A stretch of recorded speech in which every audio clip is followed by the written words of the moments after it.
Did the Miami Dolphins free agency plan get revealed? Now, obviously, the main wave of free agency has come and gone, but as we get into that late free agency wave, before and after the NFL draft, the Dolphins clearly need to add more talent to this group with holes on different positions. How will they do it? I think it's been slightly spoiled for us. But when you look at the positions of need here, it's clear what the top four are.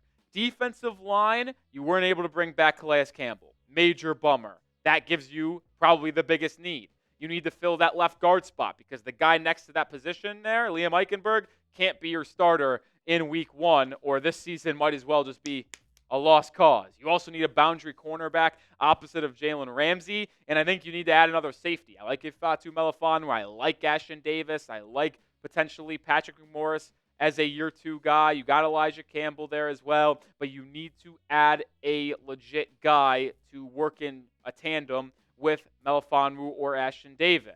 But I do not think any more signings are going to happen over the next 2 weeks. Now, maybe that is a wrong line of thinking, and maybe that changes. But Barry Jackson of the Miami Herald speculated in an article that the Dolphins will not sign anyone before the NFL draft. And he labeled a couple reasons why, but it does make sense to a degree why Miami might hold still in terms of signing players at this current juncture with only a couple weeks to go until the NFL draft. We'll talk about those 3 reasons in a second. But make sure you are following me over on Twitter/X at Nic_Rohloff is my handle. I have Dolphins news, rumors, and more over there. If anything happens with Miami in terms of breaking news, I'll have you covered on my Twitter before we make a video. On the road to 1,700 followers, 73 away. Help your boy out. Go give me a follow. All right, there's multiple reasons that were listed out, and it makes sense for the Dolphins and Chris Grier to not make any more signings before April 24th draft is, one, it doesn't, in terms of if you wait till after the draft, Monday at, noon Eastern time, 1 Eastern time, whatever it is on that Monday after the draft, it doesn't affect the comp pick formula.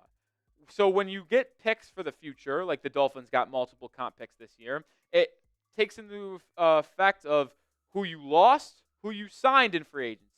But it's only taking place of who you lost and who you got after the year league opened until the NFL draft. So after the draft, any player you sign doesn't affect that formula. Also, if you don't sign anyone, it keeps you flexible in the NFL draft financially, but as well as maybe just saying, all right, we have 4 positions to fill. We'll just leave those spots open and take best player available in our first 4 to 5 picks, in the first top 100 picks for those positions. So it keeps you flexible. But it also waiting out the free agency market where you might be able to get some of these free agents on a cheaper contract than what you would have expected because their market didn't heat up as much as they thought. So I get there are reasons here for the Dolphins to wait. Now, with that being said, I do think it would benefit Miami if they signed an offensive lineman before the NFL draft. And I do get it. Keep it open because what if Campbell or Amon Mambu falls you at 13? Well, then you have to take one of them. And you'd be kicking yourself if you signed a veteran free agent offensive lineman and didn't take one of those top guys I just mentioned in the draft because, we had those positions filled in free agency. I get it. But you have so many holes on defense, you could just go best defensive player available, whether it's in the secondary or on the defensive line in the first round and at pick number 48. And there are some relatively solid, starting capable offensive linemen still out there. We talked about Brandon Scherff. We've talked about Dalton Risner. But Will Hernandez, Shaq Mason, Daniel Brunskill, I think is a good fit in the Dolphins' zone run blocking scheme as he's a versatile interior guy that can play as a center or an offensive guard. And I think would be a slight upgrade over Eichenberg. But Mason, Risner, Hernandez, and Scherff are all veteran options that would likely be able to start right away and give you a peace of mind and stability at that left guard spot. So before I talk about a couple of these guys individually, which offensive lineman do you want the Dolphins to sign? If Miami were to go sign an offensive lineman, who would it be? Out of those 5 guys, I think those are clearly the best ones. Drop yours down below in the comment section. I talked about this on a video yesterday, but I will continue to say and pound the table, if Miami is signing one of those free agents that we just showed on screen, I am praying, I am begging, I am hoping it is the veteran from Jacksonville, Brandon Scherff.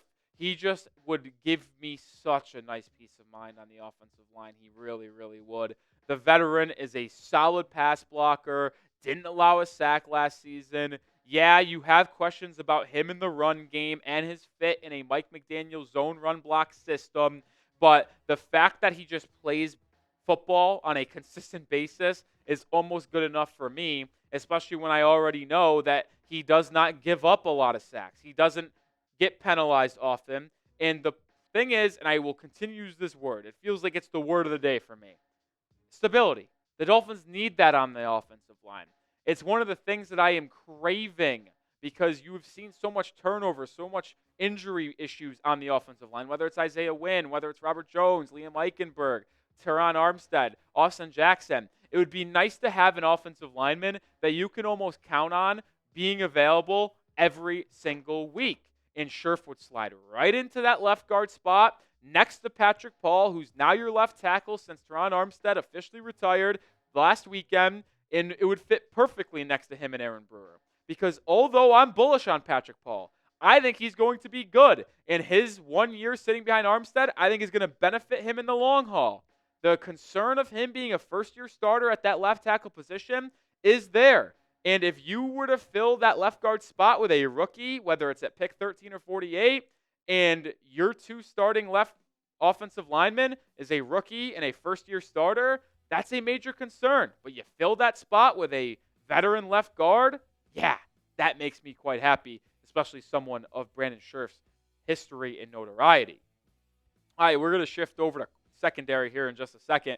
But I do got to give a shout out to the ticketing partner of Dolphins Today, and that is Game Time. Whenever I go to a live event, I get my tickets with Game Time. Why? Because they make it so easy with so many different great features. Whether I want to go to an MLB game here in Dallas, or if I want to go to a concert, a theater event, Game Time is the best way to get those tickets. Killer last-minute deals, all-in prices, views from your seat, and they have the lowest price guaranteed. Game Time takes the guesswork out of buying MLB tickets this summer. They also have zone deals, which saves you even more when you choose a section and let Game Time choose the seats for you. Another feature is Game Time Picks. Makes last-minute ticket buying easier than ever. They highlight the best deals for you, so you don't have to waste time searching through thousands and thousands of tickets. Whether you want to go see your local basketball team play or a local concert. Like, for example, if you're in Miami this summer, Chris Brown comes in late July. Lady Gaga comes later in the summertime as well. Take advantage of Game Time right now. Download the app, create an account, use code CHATSPORTS when signing up. That gets you $20 off your first purchase. Terms apply. Again, create an account and redeem code CHATSPORTS for $20 off. Download the Game Time app today. Last minute tickets, lowest price guaranteed. All right, another big position of need for the Miami Dolphins is corner. Like, they need a corner opposite of Jalen Ramsey in a very bad way. And I know the Dolphins are likely going to be waiting to see how the draft unfolds, as they likely will target Will Johnson or maybe a Jahdae Barron at pick number 13 in the NFL draft. But here's the thing. When you think about corners, there's some good ones out there. But the corner market feels absolutely dead because of not wanting to ruin that comp pick formula. Like, there's some glaring names still available that would likely be signed if adding them didn't affect that comp pick. Like, Asante Samuel Jr., I think will sign the Monday after the NFL draft. I don't know who it's going to be with. It might be Tuesday, it might be Wednesday. But I'd be willing to bet the first 3 days after the draft, that Monday, Tuesday, Wednesday, Asante Samuel Jr. signs. Same thing I think could be said about Rasul Douglas. But these veterans would fit in nicely. Now, Kendall Fuller played well for the Dolphins last year, but they released him, obviously, before the free agency period opens. He's got injury concern. I don't know if he'd be willing to come back. I would take him back on a cheap one-year contract. I would say the same thing about Rasul Douglas, Stephon Gilmore, and Shaquil Griffin. But here's the truth of the matter when it comes to the cornerback position. And it's why I think Miami is ultimately waiting. I think the Dolphins and Chris Grier have a crush on a couple of these corners. Will Johnson, Jahdae Barron, the two I just mentioned. If either of them are on the board at pick number 13, I think Miami is going to go that route. I said it on our live show this Tuesday, which is why you subscribe and join us for that.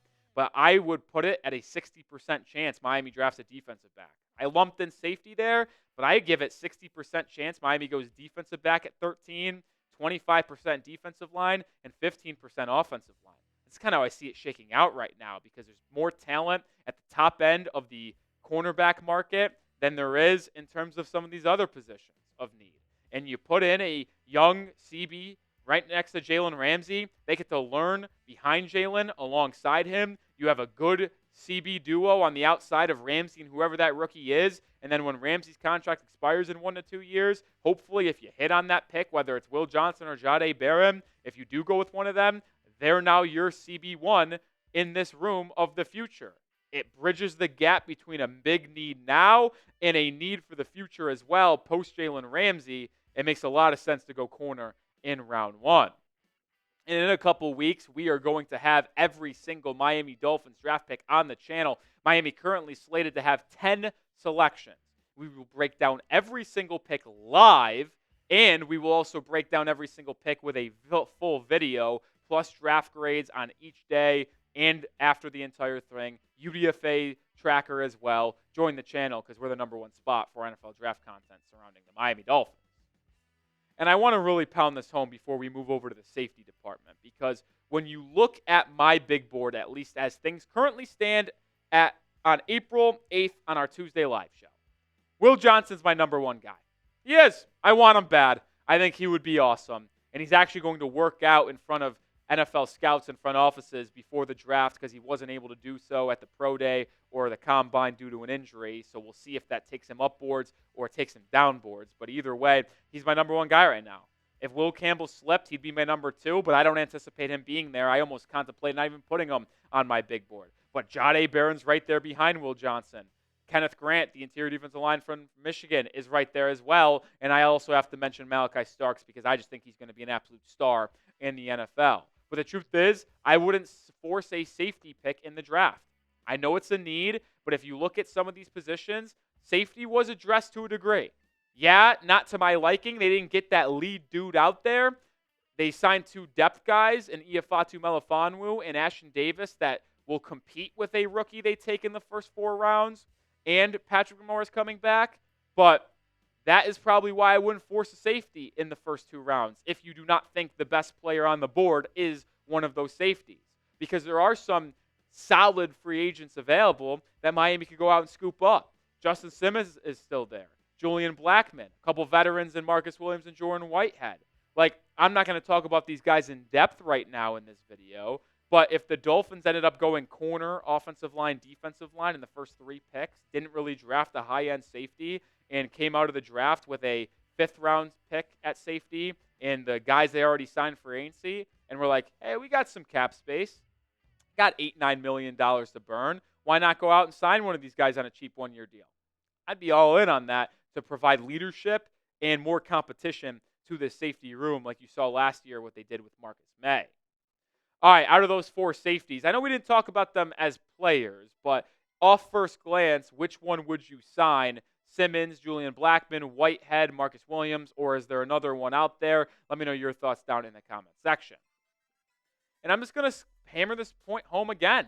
If you don't love a safety in the first round at 13 or on day 2 of the draft at pick 48 or 98, go somewhere else and then sign one of them. Because those 4 safeties are adequate enough to be starters and would be solid additions to a room to create that trio in 4 group of safety of McMorris, Melifonwu, Davis, and whoever that signing is. So to me, that's the best way to go about there. Now, if a player fell in your lap, say the Dolphins go corner at 13 or defensive line, and like a Malachi Starks or a Nick Emenwari somehow were there at 48, well, yeah, go best player available and take one of those guys. Now, I think it's unlikely, but I wouldn't force a safety in the first 50 picks, whether it's at 13 or 48, because you do have cap space. Now, you have to allot some of that cap space to sign your NFL draft class, which will take about $8 to $12 million away, but you can also free up some cap space with cutting a player like Jake Bailey after you sign Ryan Stonehouse and create $8 to $12 million to be used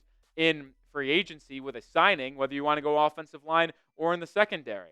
Either way, I do anticipate Miami utilizing this cap space in some degree with free agents after the NFL draft. And I will continue to break down more when when it comes to the Dolphins over on my Twitter. At Nic_Rohloff is my handle. Go give me a follow right now if you want to stay up to date with everything surrounding the Dolphins, draft visits, news, and more. Go give me a follow.